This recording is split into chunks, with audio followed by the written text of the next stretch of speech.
ከተሞች ታሪካቸውን በህዝባቸው በህይወትና በተፈጥሮ ሁኔታ ያጠናክራሉ።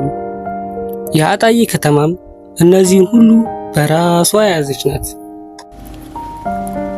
ታሪክን ወደ ኋላ መለስ ብለን ስንመለከት የአጣዬ ከተማ መመስረቱ ዋነኛ ምክንያት የሚባለው በሰኔ 1961 ዓመተ ምህረት በካራ ቆሪ ከተማ የተከሰተው የመሬት መንቀጥቀጥ ነው። ይህም መንቀጥቀጥ ከተማዋን በእጅጉ አፈረሰ፣ የነዋሪዎችንም ህይወት ቀጠፈ። ከዚያም በኋላ የውጭ ሀገር ጂኦሎጂስቶች ከተማዋን ሲመረምሩ ከተማው ወደፊትም የመሬት መንቀጥቀጥ ሊያጋጥመው እንደሚችል ገለጹ። በተጨማሪም ከተማዋ በቂ የውሃ አቅርቦትና ተስማሚ የመሬት አቀማመጥ የላትም። በዚህም ምክንያት አዲስ ሰፈር መምረጥ ተጀመረ። አዲስ ሰፈር መምረጥ ሲጀመርም የአካባቢው የመሬት ባለቤቶች የራሳቸውን ጥቅም ለማስጠበቅ በመፈለጋቸው በመንግስት ላይ ተጽዕኖ ለማድረግ ሞክረው ነበር።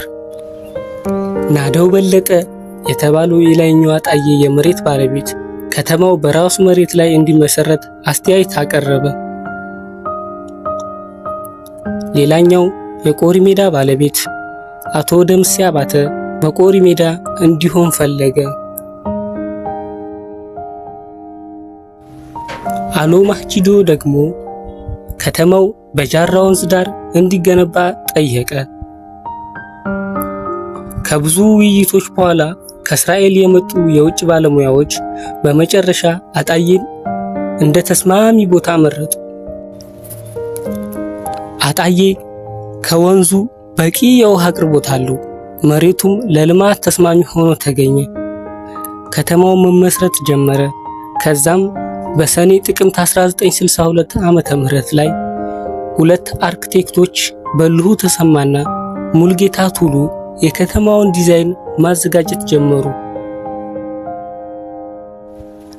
የመጀመሪያው ዲዛይን በአሎ ማንጂዶ ባለቤትነት ስር በነበረው መሬት ላይ በገብረ መስቀል ኡማርና ግራዝማች መሐመድ ዑመር ተፈጥሯል። በዚያን ጊዜ በጣሊያን ወረራ ዘመን እንደ ቀስ ሰራተኛ ያገለግሉ የነበሩ ኢትዮጵያውያንና ሱዳናውያን እዛው እየኖሩ ነበር። ከ1974 አብዮት በኋላ የቀረው መሬት የአብዱ መርዶዬ ንብረት ሆነ። በኋላም ሌሎች መሬቶችን በመግዛት ህዝብ መኖር ጀመረ። በ1964 ዓመተ ምህረት ዋና ዋና የመንግስት ቢሮዎች እንደ ፋይናንስ፣ ማዘጋጃ ቤት፣ አስተዳደርና ወዘተ ተገንብተው የከተማዋ መመስረት ጸና። በ1965 ደጃዝማች አስፋው ገብረ ማኑኤል የጃራ አስተዳዳሪ ሲሆኑ አጣዬን ወደ አስተዳደራዊ ማዕከል አድርገው የክልሉንም ስም ይፋትና ጥሙጋ አውራጃ ብለው ሰየሙት። ይህም የነዋሪዎችን ቁጥር በፍጥነት እንዲጨምር አደረገ።